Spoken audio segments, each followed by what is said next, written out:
Hi friends, good morning. எல்லோரும் எப்படி இருக்கீங்க? இன்றைக்கி எங்கள் சமையல் முருங்கைக்காய் சின்ன வெங்காயம் போட்டு சாம்பார்.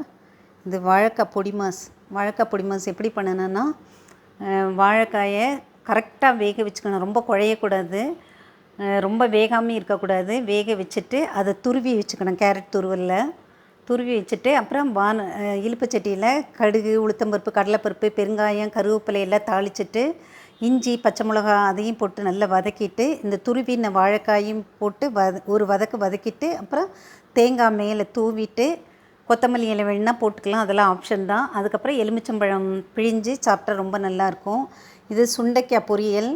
கடுகு ஜீரகம் தாளிச்சிட்டு அதுக்கப்புறம் சுண்டைக்காயை தனியாக வேக வச்சுக்கணும். அப்புறம் வெங்காயத்தை வதக்கிட்டு வெந்த சுண்டைக்காயும் அதில் போட்டு வதக்கிட்டு சாப்பிட்டா ரொம்ப நல்லாயிருக்கும். சுண்டைக்காய் பொரியல் நீங்களும் ட்ரை பண்ணி பாருங்கள். அதுக்கப்புறம் புதினா தொகையல்.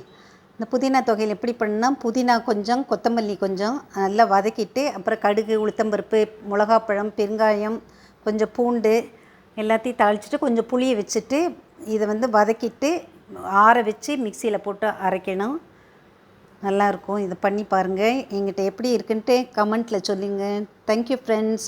எல்லோரும் எனக்கு தொடர்ந்து ஆதரவு கொடுக்கும் என்னுடைய நண்பர்களுக்கும் என்னுடைய உறவினர்களுக்கும் ரொம்ப ரொம்ப ரொம்ப நன்றிங்க. தேங்க்யூ.